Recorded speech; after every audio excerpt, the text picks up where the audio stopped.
Hello everyone, সবাইকে বলি আমার সোনু মিস লাইফস্টাইল ইউটিউব চ্যানেলে সবাইকে ওয়েলকাম। অনেক দিন পরে আবারও একটা ব্লগ নিয়ে তোমাদের সাথে শেয়ার করতে চলে এসেছি। আর বেশ কয়েকদিন অনেক অনেক অনেক সমস্যা গেছে, তো সবটাই তোমাদের ব্লগের মাধ্যমে জানাবো। সেগুলো তোমাদের সাথে কিছুই শেয়ার করতে পারিনি, কারণ সেই মুহূর্তগুলো তোমাদের সাথে শেয়ার করতে পারিনি, অনেক দুঃখিত। তো ওই যে বলে খারাপ সময় গেলে ভালো সময় অবশ্যই আসে, তো আসতে হবেই, এটাই আমাদের রীতি। তো সেই ভালো সময় ফিরে পেয়েছি আমরা। আর একদম ব্লগের স্টার্টিংয়েই দেখছো আমরা ট্রেনে আছি, আর কোনো সেরকম ইন্ট্রো দিতে পারিনি তোমাদের সাথে। তো যাই হোক, আমরা এখন বেরিয়ে পড়েছি পুরী যাওয়ার উদ্দেশ্যে।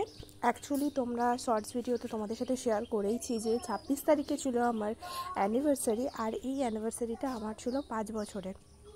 তো তোমার দাদাভাইকে তো অনেক দিন ধরেই বলছিলাম যে এটা তোমাদের 5 বছরের অ্যানিভার্সারি, একটু ভালো মতো একটু সেলিব্রেশন করো। তো বললো বেকার সেলিব্রেশন ঘরে করে কোনো লাভ নেই, চলো তাহলে কোথা থেকে ঘুরে আসি, অনেক দিন তো ঘুরতে যাওয়া হয় না। তো সেই হিসাবে তারপরে ফ্যামিলির সাথে সবার সাথে বেরিয়ে পড়লাম। তো কার কার সাথে যাচ্ছি তোমরা সবটাই তোমাদেরকে ব্লগের মাধ্যমে বলবো। আর দেখতেই পাচ্ছ এখন ওর বাবা আর ও বিন্দাস ভিডিও করছে। আর আমাদের ট্রেন ছিল আমাদের এখানে হিজলি স্টেশন থেকে ট্রেন ছিল পুরুষোত্তম। তো আমাদের ট্রেনটা অনেকটাই প্রায় 2.5 ঘন্টার মতো লেট ছিল। আমাদের ট্রেন ছিল 10:45-এ, আর তোমার ট্রেন এসেছিল প্রায় 12:30 ওরকম দিকেই এসেছিলো ট্রেনটা। ওই 2 ঘন্টা মতো লেট ছিল। তো যাই হোক, আমরা তো পুরো স্টেশনেই বসেছিলাম। তো এই যে আমরা এসি কোচ বুক করেছিলাম। তো যেহেতু গরম ছিল, তো আমরা ভেবেছিলাম খুবটাই গরমটা পড়েছে।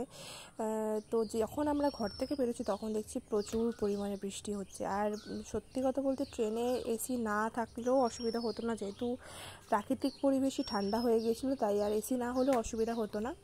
তো তোমাদের সাথে যেটুকুনটা ক্লিপ পেরেছি শেয়ার করেছি। আর তোমাদের তো বললাম ট্রেন অনেকটা লেট ছিল, সেরকম কিছুই শেয়ার করতে পারিনি, ভীষণ ঘুম পাচ্ছিলো, ট্রেনে ঘুমিয়ে পড়েছিলাম। তারপরে সকাল টাইমটা যেটুকুন ক্লিপস তোমাদের সাথে শেয়ার করতে পেরেছি সেটুকুনি তোমাদের সাথে শেয়ার করলাম। আর এখানে তো তোমরা দেখতেই পাচ্ছ আমরা ট্রেন থেকে নেমে পড়েছি, আর এখানে একটা গাড়ি বুক করে ফেলেছি। এই গাড়িতে করেই আমরা হোটেলে যাচ্ছিলাম। আর যেতে যেতে এই সমুদ্রের ধার থেকে যখন মানে হোটেলে যাচ্ছিলাম, মানে একটা আলাদাই আনন্দ লাগছিল এই সমুদ্রটাকে দেখে।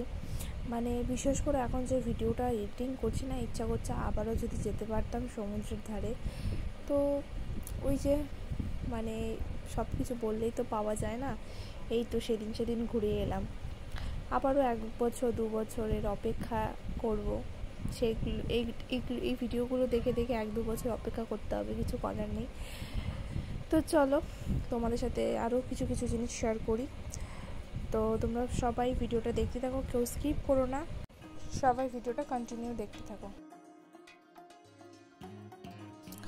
তারপরে হচ্ছে আমরা কথা বলতে বলতে আমরা হোটেলে চলে এসেছি। হোটেলটা আমরা এসেই হোটেল দেখেই বুক করেছি, অনলাইনে আমরা বুক করিনি, কারণ অনলাইনে দেখায় এক আর করে আরেক। তো আমরা এসেছি, ওই যে আমার বৌদি উঠছে দেখো হাই হাই করতে করতে। তো ওদেরও নতুন বিয়ে হয়েছে, তো ওই দাদা বৌদি, আমার জেঠু জেঠিমা, আমার মা বাবা আর আমি, তোমাদের দাদা ভাই আর আমার ছেলে, এই কজন মিলে এসেছি, 8-9 জন মিলে পুরীতে।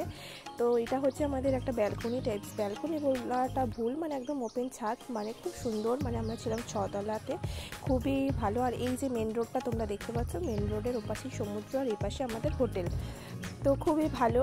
তারপরে সেদিনকার স্নান একটুখানি কিছুক্ষণের জন্য করতে গিয়েছিলাম, খুবই টায়ার্ড ছিলাম, বুঝতেই পারছো এতটা জার্নি করে গিয়েছি।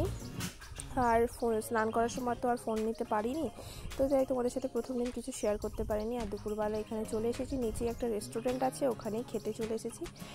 আর খেতে খেতে একটু ঢং করছিলাম, আর আমার বৌদিও মাঝখানে সামনে চলে এসেছে। আর এই যে আমার দাদা, এই দাদা বৌদিরই প্রথম নতুন বিয়ে হয়েছে, তো সে কারণেই ওদেরই মানে উপলক্ষ করে আসা। আমাদেরও আসার ইচ্ছা ছিল, অনেক দিন ধরেই ভাবছিলাম। তো যখন ওরা বললো তাই ভাবলাম যে চলো তাহলে একসাথে সবাই মিলে যাওয়া যাক। তো যাই হোক, দুপুরে লাঞ্চ ফাঞ্চ সেরে একটু রেস্ট করে কিছুক্ষণ, তারপরে আবারও সেই সন্ধ্যা হওয়ার মুহূর্তে আমরা আবারও বেরিয়ে পড়লাম। এসে ফার্স্টে ওরা খেলো তোমার মাছ ভাজা খেলো সমুদ্রের পাড়ে এসেছে, মাছ ভাজা না খেলে তো আর হয় না, মাছ ভাজা খেলো। তো আমিও খেলাম। ওরা খেলো চিংড়ি মাছ, আর আমি একটা মাছের নাম আমি এটা ফার্স্ট টাইম ট্রাই করলাম, যাক ভালো ছিল। তো মাছ ফাছ খেয়ে তারপরে রাতে ডিনার ফিনার কিচ্ছু করিনি। সোডা খেলো ওরা, মশালা সোডা খেলো, আমিও খেলাম। তো খেয়ে ঠেয়ে তারপরে একদম পুরো অস্বস্তি লাগছিল শরীরটা, মানে ভালো লাগছিল না, খুব টায়ার্ডও লাগছিল। তারপরে তোমাদের দাদাভাই আর আমার দাদা আর আমার বৌদি মিলে ওরা ছিল ছাদে, আর আমি এখানে ঘরে বোরিং হচ্ছিলাম এই কারণেই, কারণ কি আমার ছেলে ঘুমোচ্ছিল রুমে, ওই দেখো পুচকু ঘুমোচ্ছে। তো ওই কারণে ওকে ছেড়েও যেতে পারছিলাম না, মনও চাইছিল যে একটু যাই ছাদে গিয়ে একটু ওদের সাথে টাইম স্পেন্ড করি, কিন্তু দুঃখের বিষয় আর যেতে পারছিলাম না। আসলে ছাদটা এতটা সুন্দর না, সমুদ্রের ধারে, মানে বসে থাকার মতো ফিলিংস পাওয়া যায় একদম ছতলার উপরে, হাওয়াটাও যেরকম আর সমুদ্রের ভিউটাও খুব সুন্দর দেখাচ্ছিল। তো কী করবো আর, আমার কপাল খারাপ, আমি আর যেতে পারিনি, ওরাই গিয়েছিলো, ওরাই গিয়ে একটু টাইম স্পেন্ড করছিল। তো তারপরেই আমি তোমাদের সাথে একটুখানি ভিডিও ক্লিপ শেয়ার করেই আমি ঘুমিয়ে পড়েছিলাম। তো যাই হোক, আজকের ভিডিওটা তোমাদের ফার্স্ট ডে পুরীর দিনটা তোমাদের সাথে যতটা পারলাম শেয়ার করেছি। নেক্সট দিনে আশা করি আরও ভালো মতো তোমাদের সাথে শেয়ার করতে পারবো। আর ব্লগগুলো একটু ঢিলে ঢিলে চলছে, তো তোমরা প্লিজ একটু মানিয়ে নিও। আর আমার ব্লগগুলো অনেকদিন পর পর আপলোড করছি, একটু সমস্যা হচ্ছে সে কারণে, তোমরা প্লিজ মানিয়ে নিও। আর আজকের মতো টাটা, সবাই সুস্থ থেকো, ভালো থেকো, টাটা, বাই বাই।